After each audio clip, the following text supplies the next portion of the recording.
ایک بات سمجھ لیں، اللہ کا یہ طریقہ ہے، انداز ہے، جب اس نے تاریخ کا دھارا بدلنا ہو وہ ایک شخصیت کو پیدا کرتا ہے، لیکن شخصیت کو پیدا کرنے کے لیے وہ ایک گھر کو پیدا کرتا ہے، پھر اس گھر کو ایسا تشکیل دیتا ہے کہ وہاں وہ فرد تیار ہوتا ہے جس کے ذریعے اللہ نے تاریخ کا دھارا موڑنا ہوتا ہے، تاریخ کا رخ تبدیل کرنا ہوتا ہے۔ اگر آپ سمجھنا چاہیں تو دیکھیں، تربیت ہے حضرت اسماعیل کی، لیکن حضرت اسماعیل کو مینا کے میدان تک لانے کے لیے جو گھر اللہ نے تشکیل دیا ہے، اس گھر میں ایک فرد کا نام ابراہیم ہے، ایک کا نام ہاجرہ ہے۔ تو کس طرح سیدہ ہاجرہ اور سیدنا ابراہیم کے زیر اثر اللہ حضرت اسماعیل کو مینا کے لیے تیار کر رہا ہے۔ کچھ آگے چلیں، آپ کو اس سے بڑھ کر ایک دلیل ملے گی کہ کس طرح اللہ حضرت یعقوب کو حضرت یوسف کی پرورش کا ایسا کمال دیتا ہے کہ آپ مخالفین کے ہوتے ہوئے جو گھر سے تھی ان میں حضرت یعقوب کی تربیت بھی کرتے ہیں، حضرت یوسف کی تربیت بھی کرتے ہیں اور ان کی پرورش بھی۔ اسی طرح آپ حضرت سیدہ مریم کو لے لیں، کس طرح اس گھر میں حضرت عیسیٰ علیہ السلام پروان چڑھتے ہیں۔ کچھ آگے بڑھیں تو حضرت ابو طالب اور حضرت عبد المطلب کی گود میں آمنہ کا لال بھی آپ کو نظر آئے گا۔ کچھ آگے بڑھیں تو مولا مرتضیٰ اور سیدہ کائنات کی گود میں کربلا کے لیے امام حسین بھی تیار ہوتے نظر آئیں گے۔ تو اللہ کا یہ طریقہ ہے، جب اس نے تاریخ کا دھارا موڑنا ہو وہ پہلے گھر کو تشکیل دیتا ہے، پھر اس گھر سے فرد کو تیار کرتا ہے۔ اس دور کی اگر بات کریں گے، پچھلی صدی کی بات کر لیں تو اللہ نے یہ کرم میرے شیخ پر بھی فرمایا۔ جو شخصیات بڑی ہوتی ہیں نا، ان کا پس منظر بھی بڑا ہوتا ہے۔ باپ ماں سے لڑتا رہے، شوہر بیوی سے جھگڑا کرتا رہے، اولاد والدین سے تنازع رکھیں تو یہ گھر کبھی آگے جا نہیں سکتا۔ کیوں؟ جو شخصیات بڑی ہوتی ہیں ان کا پس منظر بھی بڑا ہوتا ہے۔ جب فرید ملت کعبے کا غلاف تھام کر رسول اللہ کا وسیلہ دے کر اللہ کی بارگاہ میں دعا کریں تو اللہ پس منظر دیکھ کر، وسیلے کی استدعا دیکھ کر، شخصیت کے بیت اللہ کے ساتھ تعلق کو دیکھ کر لبوں سے نکلنے والی دعا قبول فرماتا ہے، اور دعائے فرید کے ثمر میں فرید کو پھر بیٹا طاہر جیسا عطا فرماتا ہے۔ تو یہ اس کا طریقہ ہے۔ وہ شخصیات جو بڑی ہوں ان کا پس منظر بھی۔ تو اب یہ جملہ اصول اسلوب جان لینے کے بعد اب آپ پر بات واضح ہو جانی چاہیے۔ حضرت عمار کو سمجھنے سے پہلے ان کے گھر کو سمجھنا، جنہیں آل یاسر کہتے ہیں۔ کیا کہتے ہیں؟ آل یاسر کہتے ہیں۔ دیکھیں، آل یاسر جس گھر میں رہے ہیں نا، یہ گھر مٹی کا تھا۔ ان کے پاس کوئی سیاسی اثر و رسوخ نہیں تھا، کوئی بڑا خاندان نہیں تھا، کوئی بہت بڑا قبیلہ نہیں تھا۔ یہ 4 افراد پر مشتمل ایک گھر تھا، لیکن اس گھر پر اللہ نے ایمان نازل کر دیا تھا۔ بس جب مٹی کے گھر پر ایمان نازل ہو جائے تو وہ مٹی کا گھر بھی استعارہ ایمان بن جاتا ہے۔ وہ معاذ گھر نہیں رہتا، وہ ایمان کا استعارہ بن جاتا ہے۔ یہی وجہ ہے آل یاسر کا گھر وہ اسلام کی درسگاہ عظیم ہے کہ جس سے آج بھی مشقت پر، صعوبت پر، کرب پر، اذیت پر، بلا پر، تکلیف پر صبر و استقامت کا ایسا درس عظیم مل رہا ہے جو آج بھی بھولی بھٹکی امت کے لیے مشعل راہ بن رہا ہے۔ آج بھی اگر امت راہ ہدایت سے بھٹک جائے تو حضرت عمار کا گھر، جسے آل یاسر کہتے ہیں، وہ آج بھی بھولی بھٹکی ہوئی امت کے لیے مشعل راہ ہے کہ کس طرح اذیت پر، صعوبت پر استقامت کا کوہ ہمالیہ بنتے ہوئے اس گھر نے امت کو صبر کا اور صبر پر عظیمت کا علم، نور منتقل کیا ہے۔ یہ 4 افراد پر مشتمل خاندان ہے۔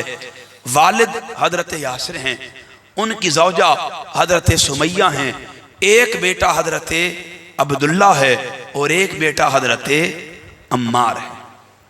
کتنے افراد ہوئے؟ 4 افراد ہوئے۔ ان چاروں پر دست شفقت رسول اللہ کا ہے۔ کن کا ہے؟ رسول اللہ کا۔ یہ بنو مخزوم قبیلہ تھا، ان کا ایک ذیلی خاندان تھا۔ بنو مخزوم کا سردار تھا ابو جہل۔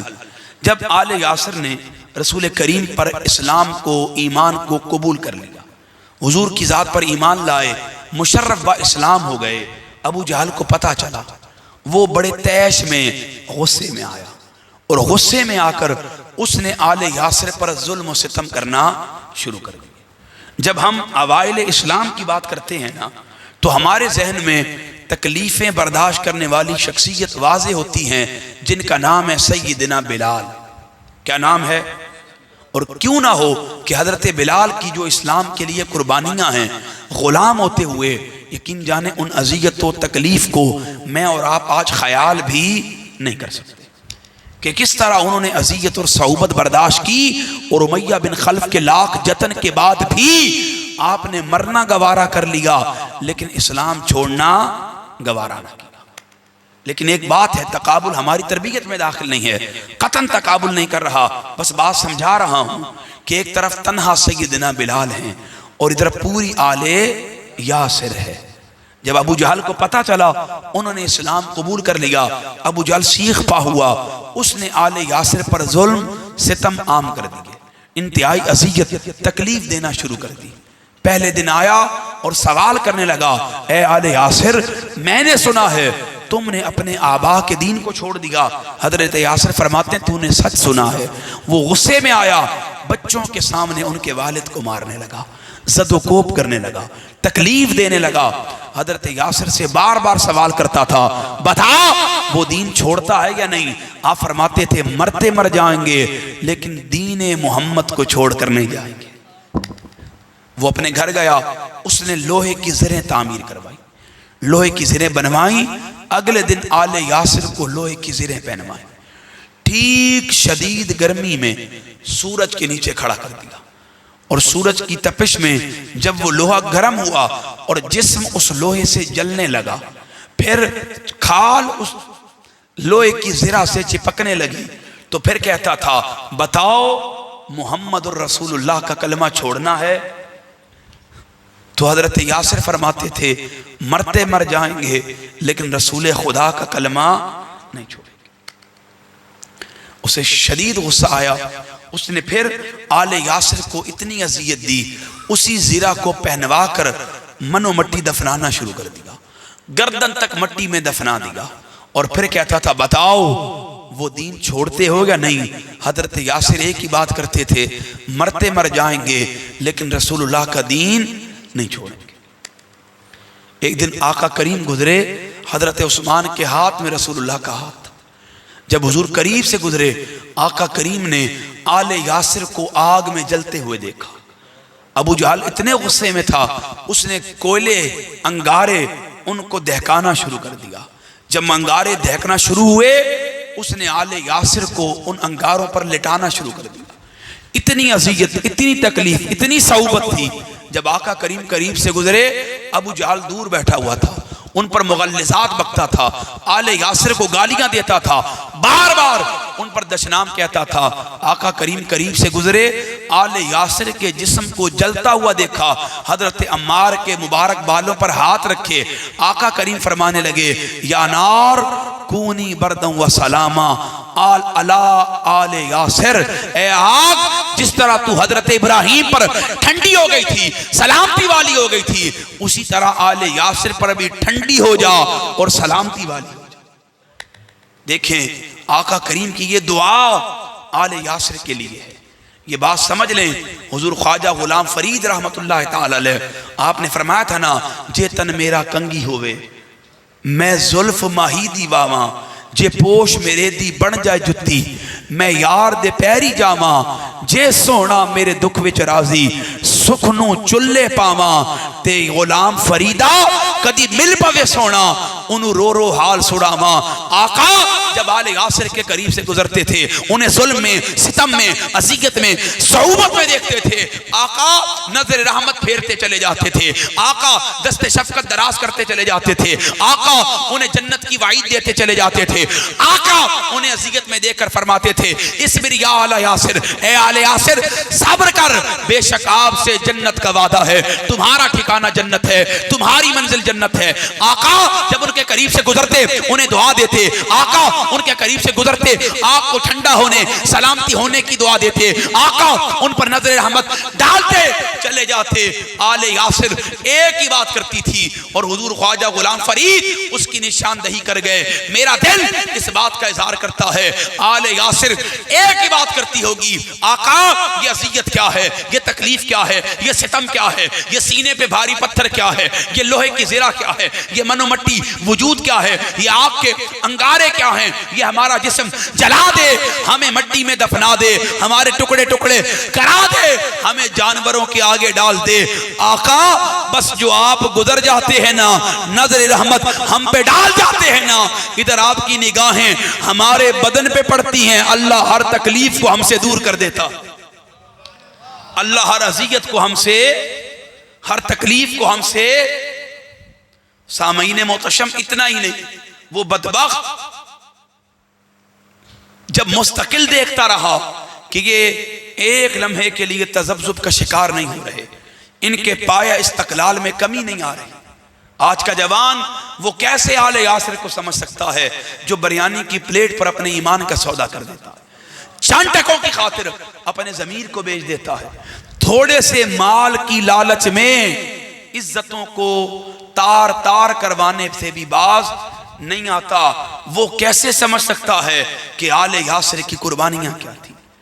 آل یاسر کی قربانیاں سمجھنے کے لیے نظر بھی پھر حضور علیہ السلام کی بارگاہ سے ہو کر آنی چاہیے. کیوں؟ اگر وہاں سے خیرات محبت نہ ملے تو بندہ ان کی قربانیوں کو سمجھ بھی. آقا کریم علیہ السلام گزرتے ان کے لیے دعا فرماتے. ابو جہل باز نہیں آیا، اس نے کیا کیا، ایک دن تیش میں آیا، اس نے حضرت سمیہ کو پکڑا اور ان کو کہنے لگا مجھے ایسا لگتا ہے تو محمد، انہیں دل دے بیٹھی ہے. تو آپ نے زبان حال سے یوں فرمایا، ویسے تو آپ نے اس کی بات پر تف کے کلمات کہے، اس کا ارادہ غلط تھا، بات غلط تھی، زبان حال سے آپ نے یوں ہی کہا ہوگا نادان تو سمجھتا ہے دل دے دیا، ہم نے تو سب کچھ ان کے نام کر دیا، ہم نے تو اپنا سب کچھ ان کے نام کر دیا ہے. حضرت سمیہ کو جب اس نے یہ جواب دیا، حضرت سمیہ نے جب اس بدبخت کو یہ جواب دیا، وہ تیش میں آیا، اس نے 2 اونٹ بپھرے ہوئے منگوائے، پھر حضرت سمیہ کی دونوں ٹانگوں کو دونوں اونٹوں سے بندوا دیا، پھر انہیں مخالف سمت میں دوڑایا. جب بپھرے ہوئے اونٹ چلے، حضرت سمیہ کا جسم درمیان سے 2 حصوں میں تقسیم ہو گئے. وہ اس پر بھی باز نہ آیا، اس نے حضرت عبداللہ کو چند عباش لونڈوں کے حوالے کیا، انہوں نے پتھر برسانا شروع کیے، مارنا شروع کیا، گھسیٹنا شروع کیا، حتیٰ کتنی اذیت دی کہ حضرت یاسر کے جسم سے روح پرواز کر گئی. پھر اس پر بھی باز نہیں آیا تو حضرت عبداللہ پر ظلم و ستم کیے، اور اتنا ظلم کیا کہ حضرت عبداللہ کے بھی جسم سے روح پرواز کر گئی. پھر اس نے حضرت عمار سے کہا 3 جانیں چلی گئیں، اب تیری جان کا وقت ہے. حضرت عمار فرماتے مرتا مر جاؤں گا لیکن رسول اللہ کے دین سے اعراض نہیں کروں گا. وہ غصے میں آیا، اس نے لوہے کو گرم کروایا، جب سلاخ اگلا حصہ شدید سرخ ہو گیا تو اس نے وہ سیخ پکڑی اور حضرت عمار کے بازو پر رکھی. اس سیخ کی سرخی کی وجہ سے، تپش کی وجہ سے آپ کے جسم کا وہ حصہ اس لوہے کے ساتھ چپک گیا. جب اس نے کھینچا تو آپ کے جسم کی چمڑی اس سریے کے ساتھ، سلاخ کے ساتھ چپک گئی. جب اس نے زور لگایا تو زخم کچھ کھلا، چربی پیپ کی صورت میں پگھل کر بہنا شروع ہو گئی. اس نے آپ کے پورے جسم پر وہ سلاخ لگانا شروع کر دی اور آپ نیم بے ہوشی میں چلے گئے. جب نیم بے ہوشی میں گئے، اس نے موقع غنیمت جانا اور کہا اگر اس اذیت سے بچنا چاہتا ہے تو رسول اللہ کا کلمہ چھوڑ دے. پس نہ چاہتے ہوئے نیم بے ہوشی میں آپ کی زبان سے وہ نکل گیا جو نہیں نکلنا چاہیے تھا. ادھر سنا وہ خوشی سے چلاتا ہوا کمرے سے باہر چلا گیا کہ میں نے عمار کو قابو کر لیا. حضرت عمار دوڑتے ہوئے رسول اللہ کی بارگاہ میں حاضر ہوئے. آقا بڑا ظلم کر بیٹھا, خود پر بڑا ستم کر بیٹھا, وہ کہہ دیا جو نہیں کہنا چاہیے تھا. حضور نے فرمایا عمار کیا ہوا؟ عرض کی آقا اس نے جسم جھلسایا, جلایا, اتنی اذیت دی کہ گوشت پہ چربی پیپ بن کر بہنا شروع ہو گئی, تو میں نیم بے ہوشی میں تھا. اس نے کہا جو نہیں کہنا چاہیے تھا میں نے بھی کہہ دیا. آقا فرماتے ہیں عمار پریشان نہ ہو, اتنا بتا اس لمحے تیرے دل کی حالت کیا تھی؟ عرض کی آقا دل تو ایمان سے بھرا ہوا تھا. رسول خدا فرماتے ہیں بس جو تیرے دل کی حالت تھی اللہ نے اسے قبول کر لیا ہے. سامعین